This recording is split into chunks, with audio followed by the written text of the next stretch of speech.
Starting. All attendees are in listen-only mode. Good morning, good afternoon, good evening.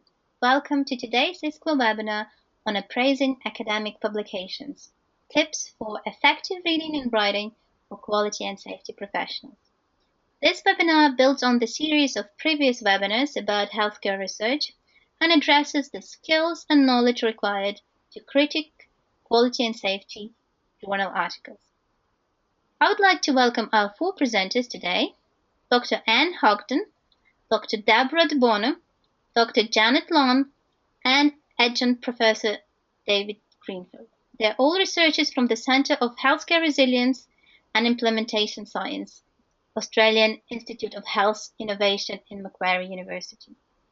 Just to remind you all that today's presentation will take 45 minutes, and we will leave 15 minutes at the end for any questions that you may have. Please type your questions in the question or chat box provided, and they will be posed to our experts at the end of this session. Each presenter will cover a specific section of this webinar, and we will start with Anne Hogden. Enjoy the presentation, and over to you, Anne. Thank you, Juliana, and thank you everyone for joining us this evening or this morning, wherever it is of your time. All right, so as Juliana's mentioned, we're talking about appraising academic publications to give you some insight into how to effectively read and write for your quality and safety work. So here's our team, our usual slide. So we've got David, Deborah, myself and Janet. Here is your presenters today.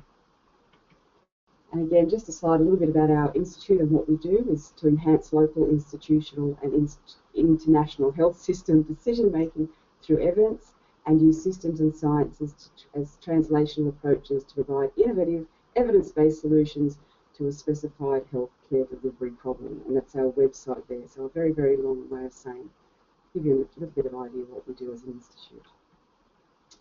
So as Juliana's mentioned, the purpose of today's webinar is to build on the webinars and the seminars that have been previously conducted in related topics to this. So we had two webinars back in January and May. And then if you were able to attend the ISQua conference in Doha, there was also a presentation on study design, implementation and translation. So what we thought we would do today is take the specifics of when you are putting together a project or you are asked to read some journal articles, what skills do you need to be able to appraise those publications, to understand how well they are written, to look at the quality of them and the content. So we see appraising publications as a very useful skill to be able to plan and conduct your quality and safety work, for the reasons that reading to inform your work, or conducting evaluations and your research, for being able to write up and present your project, to be able to reach a very high standard for publishing your manuscript in peer-reviewed journals. And then, if ever you're asked to act as a reviewer for a peer-reviewed journal, the guidelines that we will give you today will help you to be able to do that in a very clear and concise way.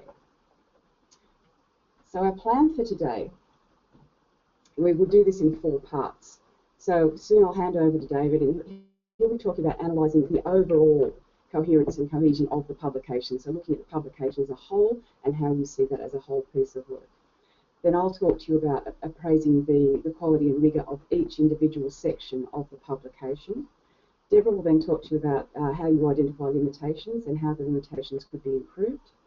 And then Janet will speak on applying this knowledge to improve your own research and your work in writing. Okay. So I'll hand over to David now. Thank you, Anne, and good morning or good afternoon to everybody. As Anne was saying, the first stage of looking at appraising journal articles, or even reports for that matter, is really trying to take a big picture view of looking at whatever the document is that you're got under your focus. And it's trying to look at how the whole paper holds together, how the aim matches the method, leads to the finding and the conclusions, and asking yourself some very simple questions about, do you find it credible? Are you convinced by the clarity of the writing and what the authors have sought to do, so that you're able to then apply the lessons or the learnings from that study to your own particular environment. there's three sort of approaches that I want to cover with you today, and we'll work through those fairly simply. The first one is, and the different approaches is really dependent on how much time you've got available to you when you're undertaking this sort of task. If you're quite limited in time, or conversely, if you're starting to look at some literature and you're really not certain where to begin and there's a lot of literature to look at an area, one of the easiest ways I find to do things is just to review the abstracts of the papers that you're looking at.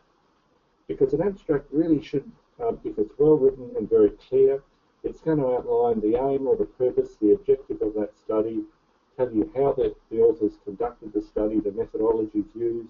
It's going to give you a very simple and concise snapshot of the findings and the implications and the conclusions of that. So that if you take the time to just read the abstracts, you'll get a good picture of what's in a particular paper, as well as it gives you a way of getting your head around and across a set of literature in a fairly quick and concise way.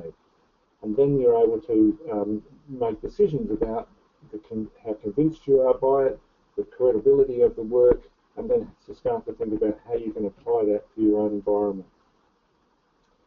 The second approach is where you've got a little bit more time, or you might have done that first brief look at abstracts and have sorted out those papers that you think are particularly good or relevant to the task or the project that you've got at hand, and then you want to spend a bit more time digging into the detail of it. The way I often do this is really then just to cut it down to looking at the introduction and the discussion and or the conclusion. One of the things I often take is to say, if someone's had a paper published in an academic journal, it's been peer reviewed and it's been through that normal academic process, and often that will mean it's probably been through at least one or two or even three cycles of peer review. If that's happened, I'm generally going to assume that the peer reviewers and the authors have got the methodology of that study right. So unless I'm wanting to look at how to learn or pick up ideas about a methodology, I'll often put the method section to one side and focus on what the purpose, the introduction of it is about, and then what I can learn from that study. In doing this, I'm really looking and stopping to get a sense of, is the introduction, the purpose, the objective of the study very much grounded in the relevant and current literature that applies in the particular area. In doing that, I may even spend a little bit of time having a look at some of the references as I'm reading that introduction or the discussion section to see the age of those references, the quality of those references, where the authors have drawn their authority from and the journals that those are coming out of. And often that can also include about looking at the year of some of those references. Generally, if somebody's writing in an area and they're drawing on references that are probably from 5 to 7 years old, I really start to question and say, well, I'm willing to bet that the area or the knowledge in a field has probably developed across and improved across those 5 to 7 years. So if somebody's using references a little bit older than that, I start to wonder whether it's the most current and up to date, and therefore whether the argument that they're making is really going to hold weight or hold together. I'm also then looking at and wanting to ensure or see that the authors have linked their clear aim or objective, that it's been answered in the discussion and conclusion. That might seem strange, but often sometimes it can be hard to get the clear aim, find the answer to it in a paper. Some authors do it really well, where they set it out very clearly and say this is what the purpose, the objective is, and then when they get to the discussion and conclusion, say, you know, our study sought to address X, Y, or Z, and we believe, or our results show that the answer to this question is X, Y, or Z. And it's very easy to see how it all ties together. And this is, as I started by saying, it's about the big picture of the article, how it all fits together, whether the introduction, the discussion, are using relevant literature that's current, and that the question and the objective of the study is set out and answered really in the second half of it. And it's trying to piece that together and not getting too bogged in the details, but getting the overall impression about credibility and whether I'm convinced of it. And then that allows me to think, could I use this information to apply it in my own environment? Then if you've got been through that process, or you've got a lot more time, or you've identified the articles that you really want to read in a fair bit of depth, for me it's then reading the whole paper from beginning to end, and it's back and forth at the same time. So as I start to work through a paper, it's keeping in mind the big picture of it, as well as perhaps looking at the details or the sections of it. And I'm really interested in looking at how well a paper is structured, how an author outlines an argument and says this is a problem, and then explains or leads us into to justify why that is a significant problem, that it's grounded in literature.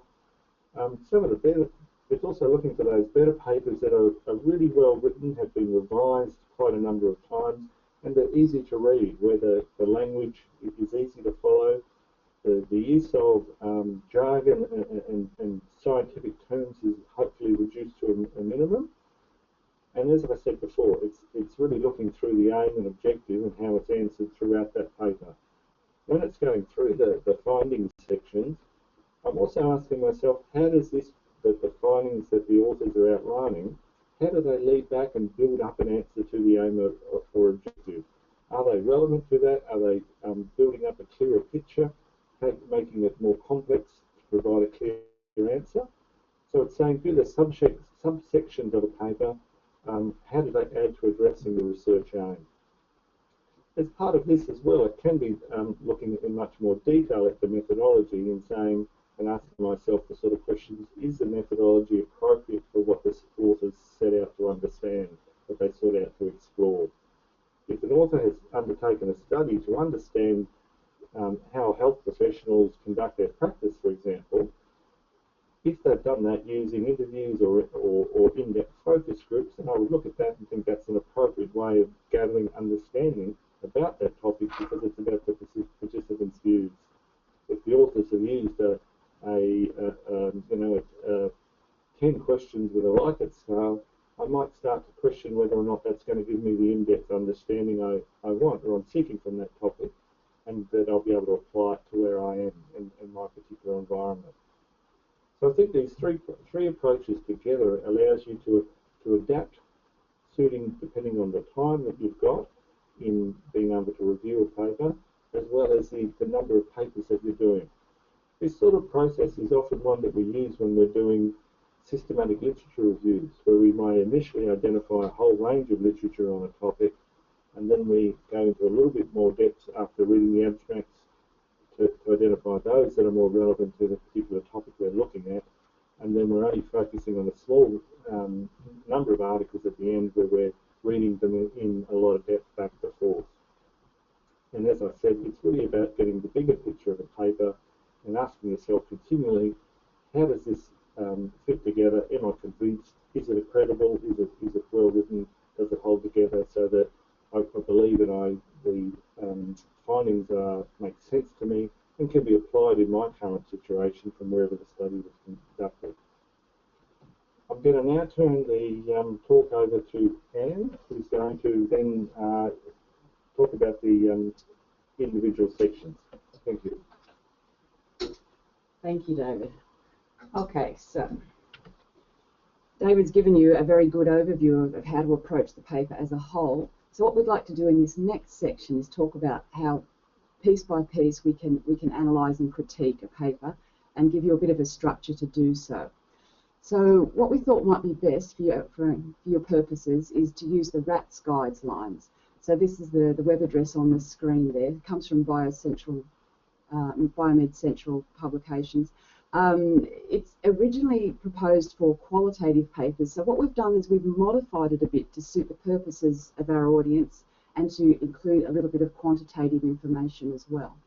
So R stands for relevance, A for appropriateness of the method, T for transparency of procedures, and S for the soundness of the interpretive approach. So quite a mouthful. And the reference, the original is down there, but if you go onto that the web link there, you'll see everything that you need to know in there in greater detail. Okay, so let's start with the relevance of the study question. So through these guidelines, we have two columns. The first one is these are the questions that you should ask of the manuscript, and then also consider what should be included in the manuscript. So as we go through that, keep those two things in mind. So the first thing you're asking for the relevance is the research question actually interesting? Is this something that people want to know about? And if you're pursuing a paper for your work, I'm assuming that you're following up a topic because you want more information about that topic. So you're trying to find what's the question in this, and is it very relevant to what you're trying to do? Also, is the question relevant to your clinical practice or to public health generally, or at a broader level to policy? So, as we've said in previous webinars, you need a research question that is very explicitly stated and that also it's justified and linked to the existing knowledge base. There's no point putting out a research question yet if it has no basis in previous research or evidence, if it's just a curiosity. It needs some kind of basis. So let's now go on to the appropriateness of the method. So looking from a qualitative perspective here, we're looking at is the methodology that the authors have chosen the best approach to answer their research question or to meet their study aims. So they may have chosen interviews, focus groups, or ethnography, or even document analysis to answer their question. But again, we come back to this main thing. Is the study design, is it well described, and is it justified? As in, why was this method chosen, and is this the best method to answer the questions? All right, and for quantitative, again, it's a similar question, different approaches, but a very, very similar question. So for quantitative, was the method chosen the best way to answer the question? So they may have used things like large-scale surveys, pre- and post-test design, longitudinal or cross-sectional studies to answer their research question. But again, the design has to be well described and it has to be justified. So make sure when you're reading that you can answer that those things have been done. Now we come to the transparency of procedures. So firstly, looking at the sample that they've chosen in the study. So are these people that they have chosen the best people to answer the research question? So who was chosen and why were they chosen? How explicit was the choice of sample? And was the sample adequate? Was the study conducted in a clear and obvious way? And could you replicate it from the method that they have used as described? And when looking at the sample, have they also included the demographics of the people that they have used as their participants? So again, justifying it, you're looking at either theoretical, the purposive, or the way that they chose their sample. So were the people who were very conveniently located to them? Were the participants chosen because they had something very specific about them that could answer the research question? Or was this on some kind of previous theory that's come through that they're basing this particular group of people on? So once you can sort of reach an understanding of why that particular sample was chosen, you then look at how the people were recruited to the study. So looking at the recruitment methods, have they given details of how the recruitment was conducted and who conducted the recruitment? So, for example, did the investigators go out into a clinic perhaps and then recruit directly from the clinic? Were people recruited face-to-face? Was it done by phone? Was it done by advertising the study and people responded in as volunteers? So just seeing that that method was appropriate to the question. And could there be selection bias? So when you look at the people that have been recruited, the participants recruited to the study, was it a random sample? Was it a very general sample where they've just picked a whole range of people who were immediately available to them? In the purposive sample that they may have picked, are the people only giving one side of the story, one side of the research question they're trying to answer? So you've got to look there for who was not chosen or who chose not to participate and why, and if that's well described in the study. So something to keep an eye out for. So next, in another part of transparency, we look at data collection. So have they described a very systematic and comprehensive way in how they went about collecting their data collection? I mean, again, you should be able to have an understanding of step by step how it was conducted, and if you needed to replicate it, you should be able to do it as well. So did they give examples of the interview questions they had or the survey questions? What was your understanding of what the participants were actually asked to do? And again, here we come back to the demographics of the study group and the setting. So we know exactly who these people were, why they were chosen and why they were relevant to the study and why the particular setting that they came from was selected. And it should be very, very well described, so lots of detail there. And we looked at how the study was run, and then at some point data collection stopped. So we need to know, why was the study stopped? Was it because they'd reached an adequate level of data collection, or was it down to practicalities? Had they run out of resources, for example, time, money, or they didn't get enough participants? There's a whole lot of practicalities, as you know, in running a study, so you need to understand why they stopped it. So, and that then affects your understanding of the sample size. Was it then adequate to run the study? Okay, so furthermore on transparency, we then come to the role of the researchers. So as a lot of us working in healthcare organisations, sometimes we are looking at running a study within our own healthcare organisation. So if you're critiquing a paper, you want to know if this has been the case. What is the relationship between the researchers and the participants? I mean, there's a lot of benefits to conducting research within your own workplace, as you all know. But sometimes you can be concerned about objectivity. If you're interviewing people within your own department, what do you bring as an interviewer? What do you bring into this? Is it how you form the questions, how you influence the data collection, how you go about it, the formality and the rigour of it, and then how you interpret the results. So as long as objectivity is maintained, that's fine.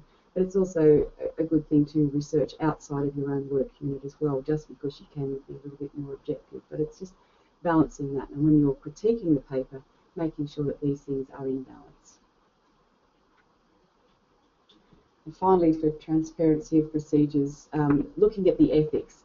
So in most journal articles, you find that the ethics will have been stated quite early in the piece. So you need to know that approval has been received for an appropriate ethics committee. So it may be related to the health service that the study was conducted in, or related to the university from where the researchers came who conducted the study. So make sure that ethics approval is there, and that should have been checked by the journal as part of the peer review process. And then following on from that, has the article documented the process for giving informed consent? Some studies will use participants who are not capable of giving written consent. So if they're given verbal consent, how was that recorded? So making sure that process is very explicit and very detailed. And then following on from that, was the anonymity and confidentiality of the participants ensured? So you should be able to read the article and not know who these people were in terms of who they were as people. You can't identify them roughly. You know why they were there in the study, but you don't know exactly who these people were. So the confidentiality has been preserved. And the last section of this is the soundness of the interpretive approach. So looking at the analysis, how rigorous was it? Is it then again described and justified? So a lot of things in this with the type of analysis used, making sure that they've given great detail from it. That there's an indicator of some sort of quality of the analysis. For example, if using thematic analysis, have they talked about how they arrived at the themes?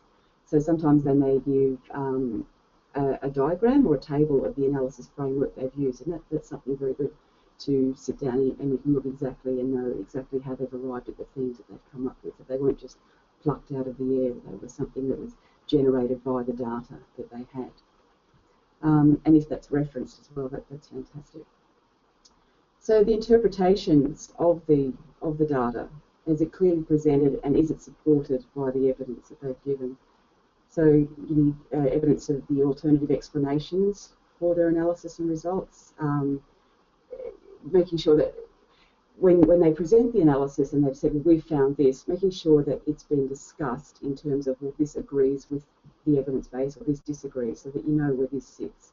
Is it a deviant case, or is it in line with previous evidence that exists?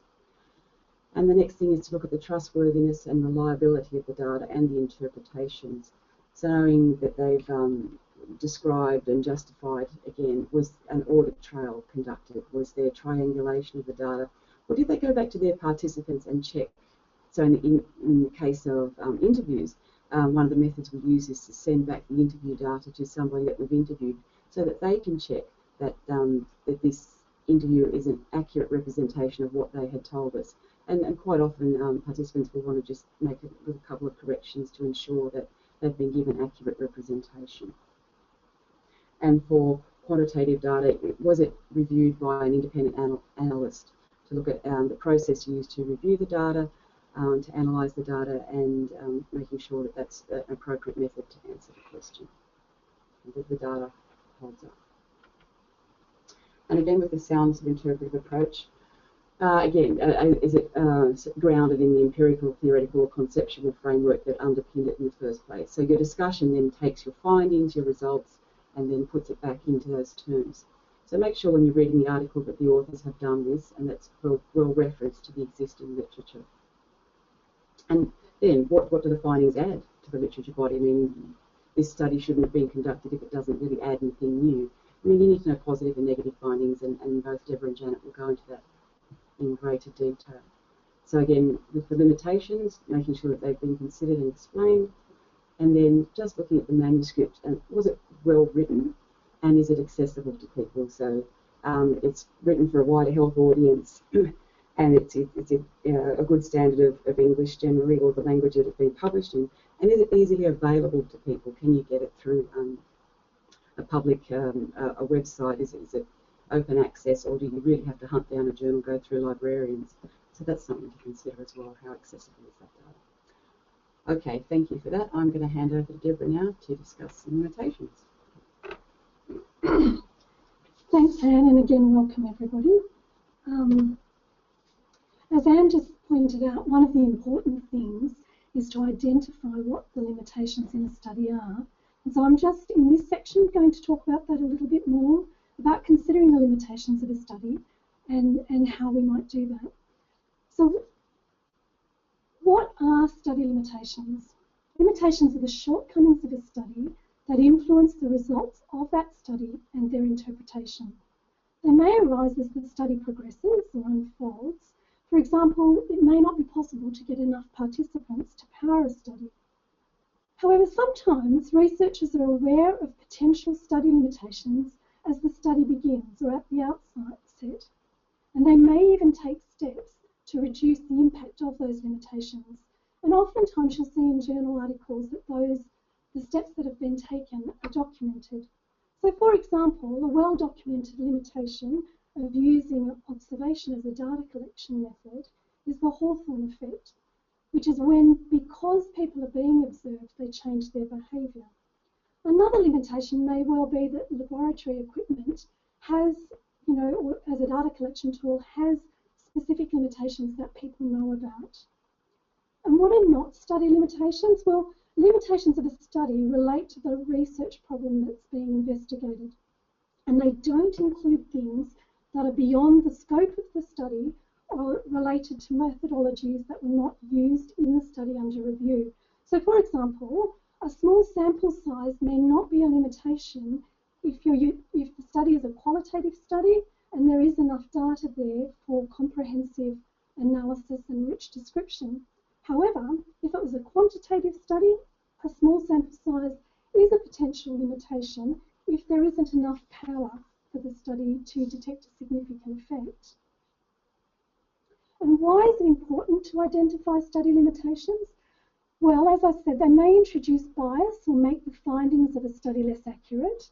And when you identify the limitations of a study, you do so that you can actually assess the relevance of the generalizability of the findings to other contexts. So when you're reading a paper, are the findings relevant to your context? Are they generalizable to what you're wanting to know out of the paper? So contextual setting shapes the study findings, as we know, and what's relevant in one condition, profession, service, organisation, or even country may not be generalisable to another, and therefore is a potential limitation.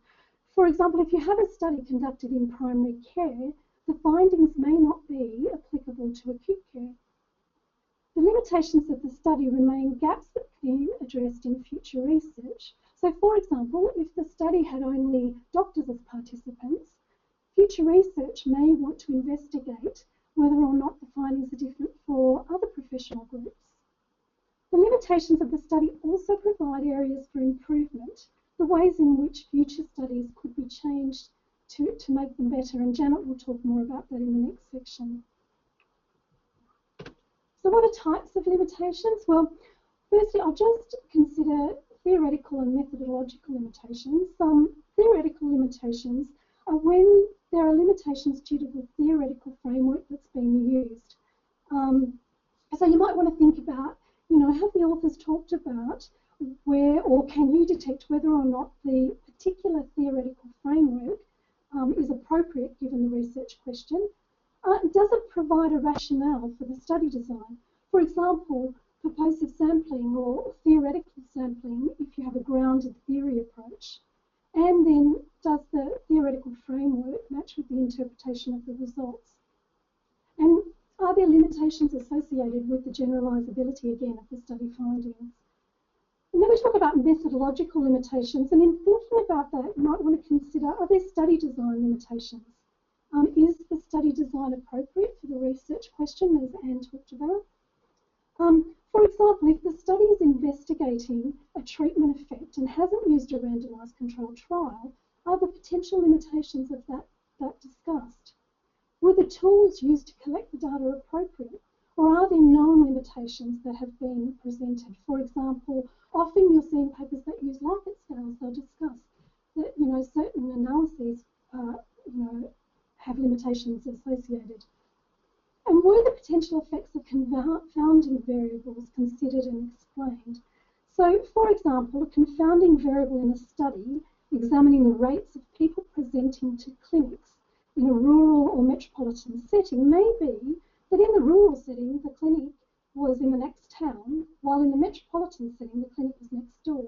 That is, the distance to the clinic may actually affect whether or not people present at the clinic. And then there are data-related limitations. So those are things that we've talked about, for example, sample size or reliability or trustworthiness of the data. And have the authors talked about potential researcher-related limitations? So Anne was just talking about collecting data in your own unit and the potential effect that they may have, and what are the potential limitations of that. And are there limitations related to the representativeness of the data? For example, did only women participate in the study, and then how generalisable is that to males? And are there limitations in the data? For example, were the interviews hand transcribed, and what might be potential limitations in that compared to if they were, say, recorded and transcribed, from the recordings? Or potential limitations in self-reported data might include the effects of social desirability if, again, they know the researcher. So when presenting study limitations, things to think about are they described at all? In most journal articles, they will be described, but how well have they been described? So when you're thinking about presenting limitations, it's important not to just list them. It's important to reflect on why the limitations exist, whether or not they've been addressed, and if so, how, or whether they couldn't be. And it's important to evaluate. So you're not just describing the shortcomings of the study, or the authors aren't, but they're talking about how and the extent to which the limitations matter.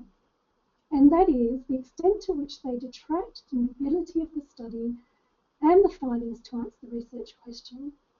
So I'm now just going to hand over to Janet, and thank you for...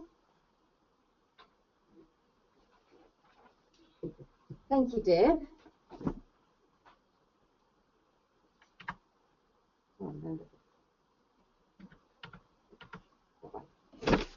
Okay, hello everyone. Nice to be with you.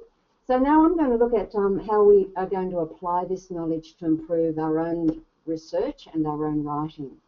So my colleagues have taken us through. We've looked at how to properly critique a research paper. We've looked at why the research was undertaken, how it was reported, and how to evaluate how rigorous their methods were. So for your own work, for your own research, you can almost work backwards now. So you can use the RATS guidelines that we've been taken through by Anne to structure your own work. So knowing how your own work will be judged, what the benchmarks are, what journal editors and conference organisations and organisations that fund research grants are actually looking for, you can use that to inform your own work. So let's start with relevance. So knowing that your research question will be measured by how relevant it is, you can go right back to when you first form your research question right at the beginning of a project, and think carefully about who you're doing it for and who will benefit the most from knowing about your work.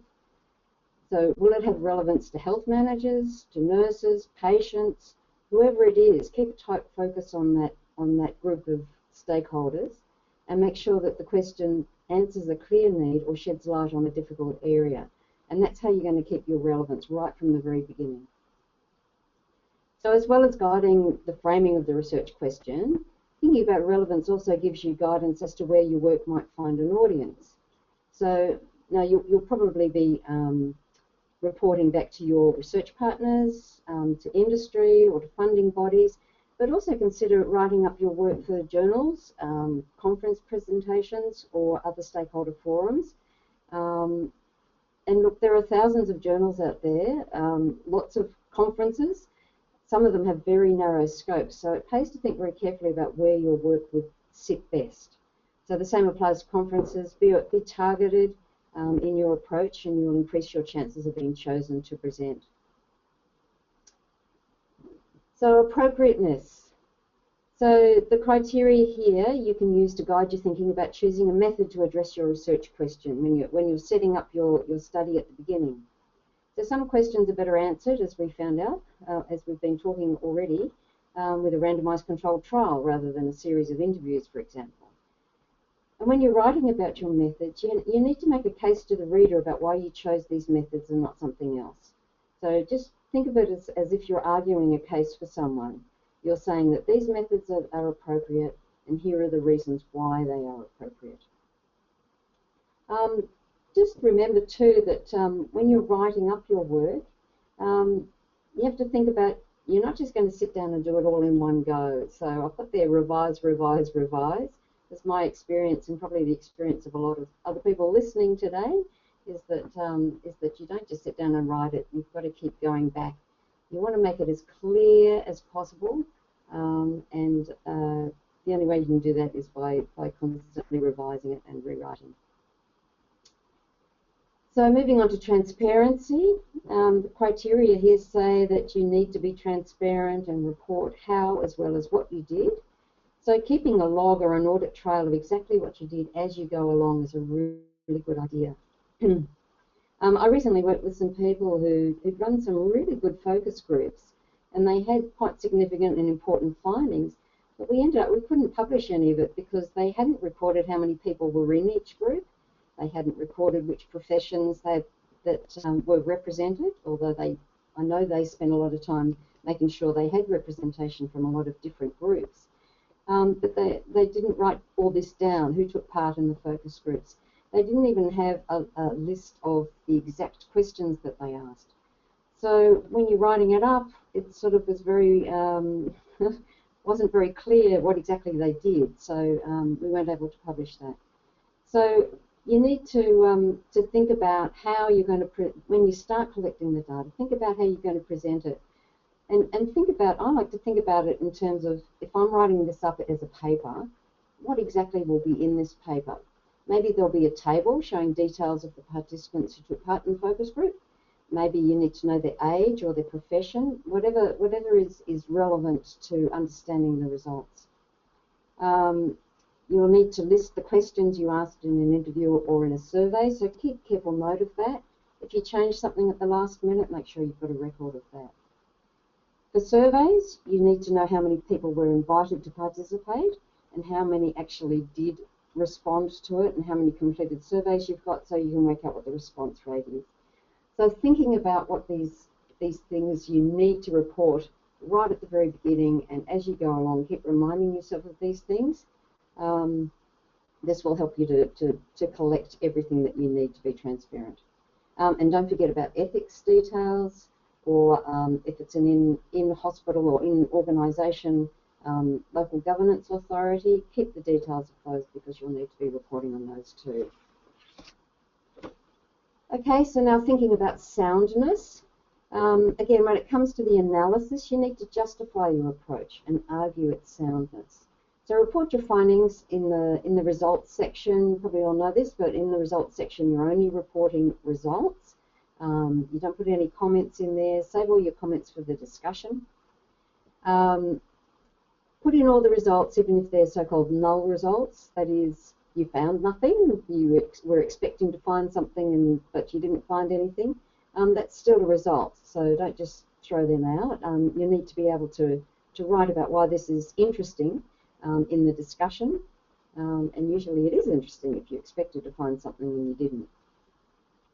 If you have quantitative data and they're using statistics to analyse them, then that should be reported in a standardised way. And there's lots of guides about this. So the APA, the American Psychological Association, have style guides. And I found if you just Google APA and statistics guide, you'll get half a dozen good guides coming up. So here's one that I found, just a website which had a whole lot of examples, and here's a few. So, you know, things like reporting means, and make sure you put in the standard deviation, p-values, how you, if you're doing a chi-squared, how to put in, you know, how to list the degrees of freedom and the size of the sample and so forth. So let me just finish by saying, let me sum up this section by saying, set up your project with these criteria in mind right from the very beginning, so that you know that you have all the elements to draft up a really good report or a journal article or whatever it is that you're doing. Be aware that there are specific guidelines for authors for most journals. So if you're targeting a particular journal, if you look for the author guidelines, you'll be able to find them on the journal website. Same for conference abstracts. There's usually a specified format as well.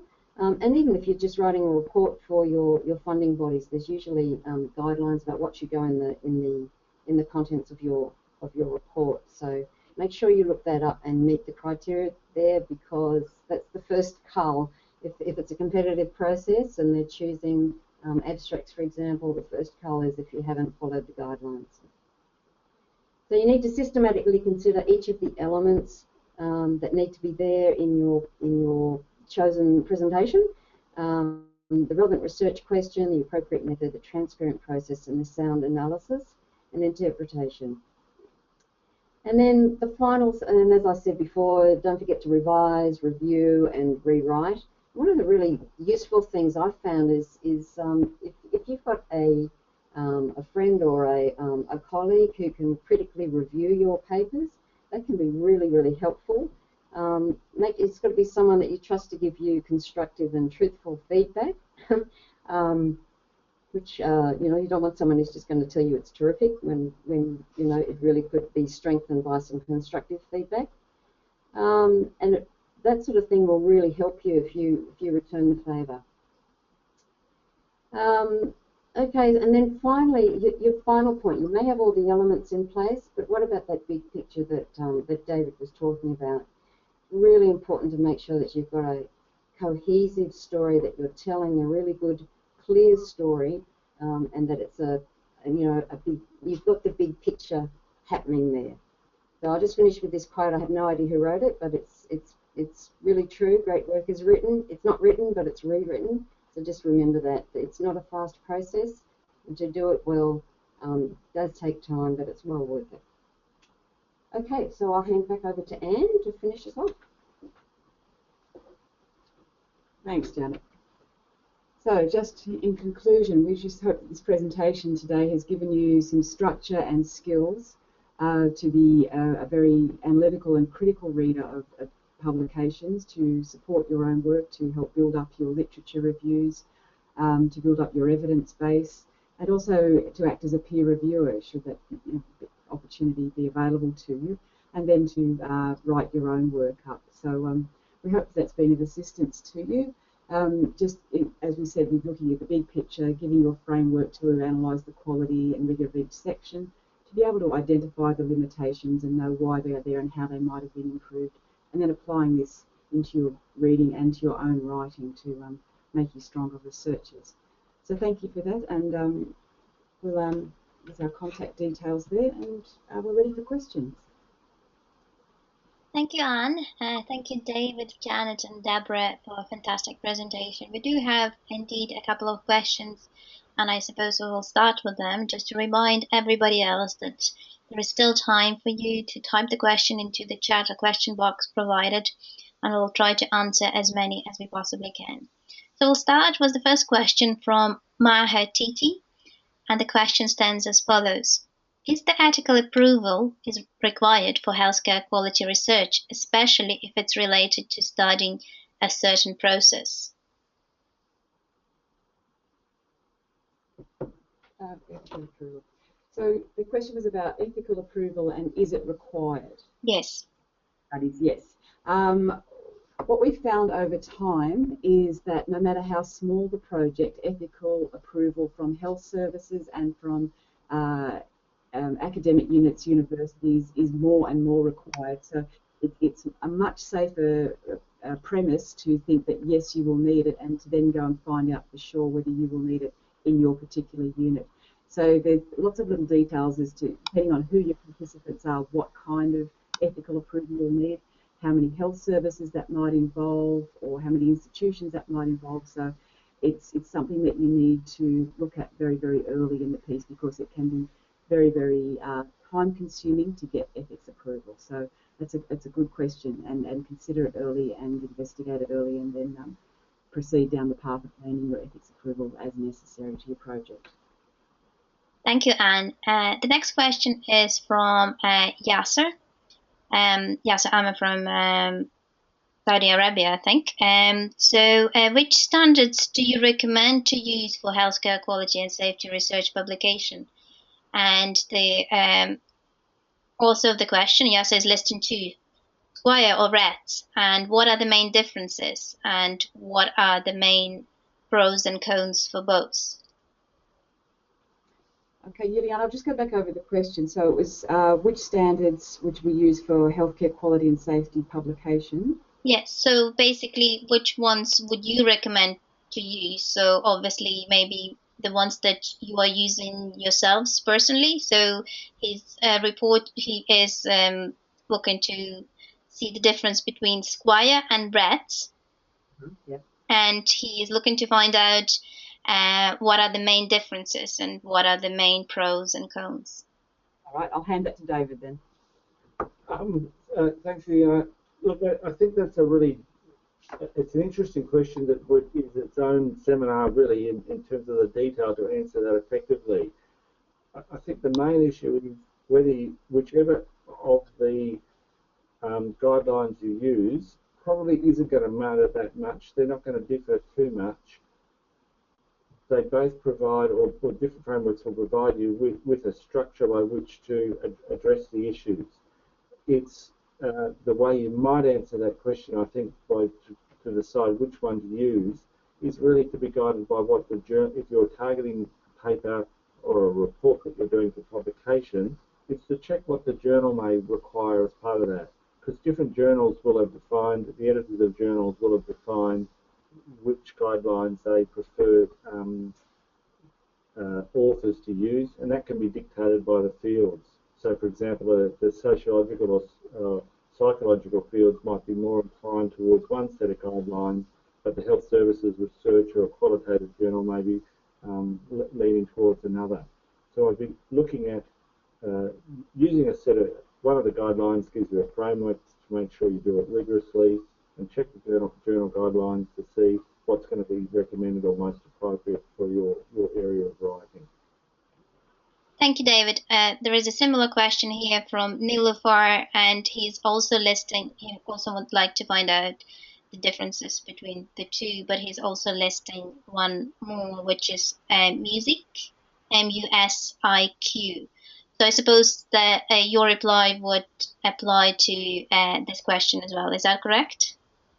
Yeah, absolutely. I actually don't know the music one. I'll have to have a look up and see what's the detail in there. I'm not familiar with that. I don't think others than shaking their heads as well. So we're not familiar with that one. But again, it's the same answer exactly, Ileana. Perfect. Thank you, David. So the next question is from Daprim, and he's asking, is it necessary to defend our research in view of the theoretical and methodological limitations that we have stated?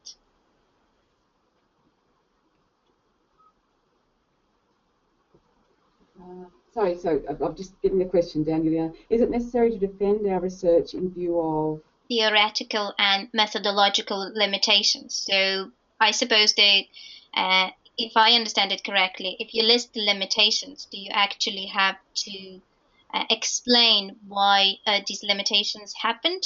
It basically says it's necessary to defend our research.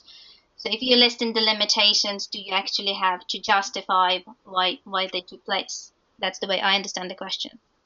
Yeah. Look, it's an interesting one. Again, I think it depends on how you've written the manuscript or the paper that you're doing, and the journal that you're writing that in. Because, for example, if you're writing a paper that's going to go into something like social science and medicine, they actually require that you're very upfront about a theoretical approach that you've taken, the strengths of it, the weaknesses of it, explaining why it's relevant to the research question that you're addressing, so that in that sort of a paper or that sort of journal, you'll find that articles do actually address the issues and the limitations of that. However, if you look at something like B&J Quality and Safety, or indeed the ISQua Journal, International Journal for Quality in Healthcare, many of those papers don't actually use a theoretical approach. They're very much more practically orientated in terms of health services type research and investigating a problem and saying this is the improvements that were made in that. So you then don't find a theory as such, and then the explanation of the limitations for that. So it's a bit of horses for courses. It can depend on the journal and the field again, and whether or not you're using a theory in that. I think the guideline is if you are using a theory or grounding your study in a theory, then it's very valuable to identify or to show that you're aware of just how far the limits of that are and where it extends and where it's relevant to. And the same issue with the methodological issues, that if you in adopting or applying a method to a particular research question, it's about ensuring that it's appropriate for that and taking the time, if it's appropriate, to list that in the limitations section as well. In saying all of this, that in terms of covering all of this about how to critique and how to look at papers and indeed write your own work, we're also very conscious of saying that it can be at times quite impossible to address every issue within the length and the requirements of a journal paper. So sometimes as an author you've got to make some very difficult choices and about, well, how you address each of these things, because you don't have 10,000 words to write a paper. You've often only got 3,000, maybe 4,000 words at best. And so some things you can cover in depth, other things you can mention in passing, and other things you need to leave out just simply because of the limitations that are there. And it's aiming to get that balance about what's appropriate for a particular paper in a particular journal so that you report your study fairly and as best you can. Thank you, David. We have another question, quite interesting as well, and it's coming again from Nilufar. Often quality improvement articles are not designed with the research rigor, but they still have valuable data from continuous monitoring and data collection. Which journals are recommended, given that QI papers are often written as a case study? Look, that's a tough one to answer, I think, Liliana. I think probably most journals will consider a good quality improvement study and a good case study, for that matter, even methodology, regardless of the focus of the study. If it's well written, if it clearly addresses a problem, if you've grounded it in literature and it explains the relevance and the issues of that. So I wouldn't be put off by, as an editor, a deputy editor of the ISQua Journal, I wouldn't be put off by a study that was a case study and presented something from a quality improvement study I really would be looking at it from the point of view, as we've been saying, is it coherent? Does it have a clear aim?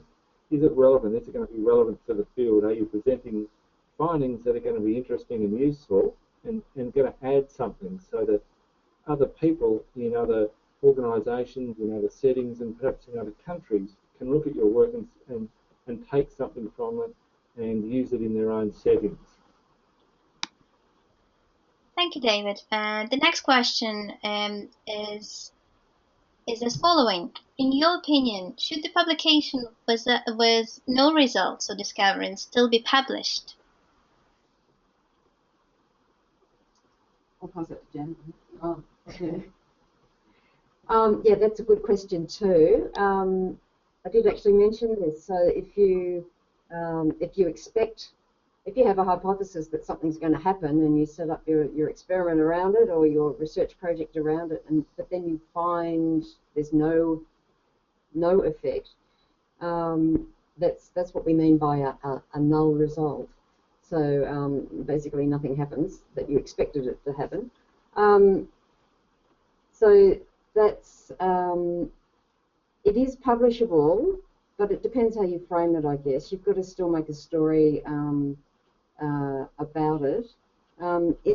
It has been a problem in the past, especially mainly in the quantitative sort of side of things, where if you had a null result, that didn't tend to get published.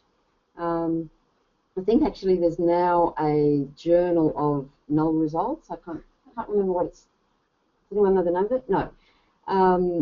But again, strongly in the quantitative field. So if you do something that's very much quantitative, measuring things with a lot of statistics and that, but you find no result, yeah, that's a journal for publishing those sorts of things, because it's still valid. I mean, unless you publish these results and get them out there, then people thinking of doing the same thing are not going to know that this is not a path you should go down. So I think those sorts of results are really important, but they can be hard to sell to a journal editor because you're saying nothing happens. So you have to sell yourself, I think, if you're wanting to publish those things.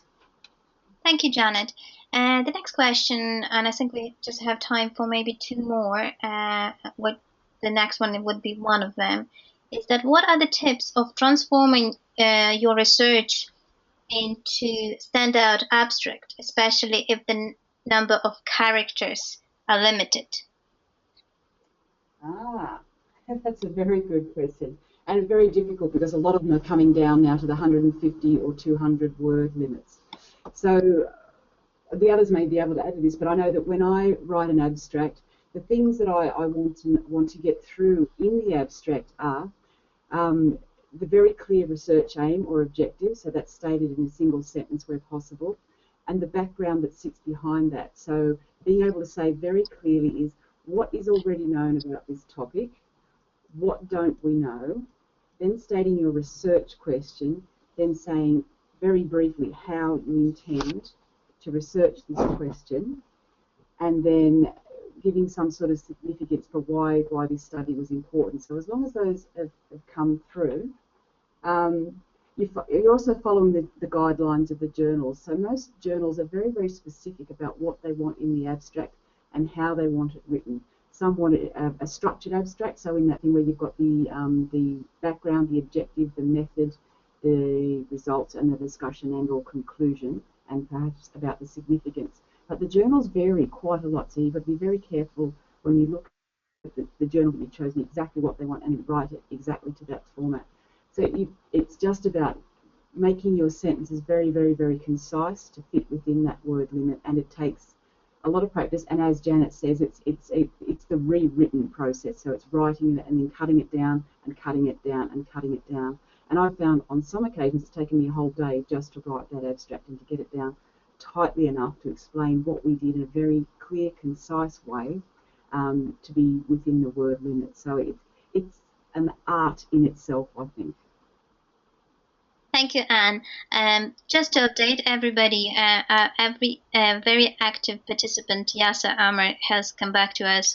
He obviously Google music approach. So it's the model for understanding success and quality, building a theory of context in the healthcare quality improvement for everybody who is interested. So you can look that up. And I also have some feedback from Lolita Michevska. She from Macedonia. She doesn't have a question, but she would like to express congratulations to this wonderful presentation.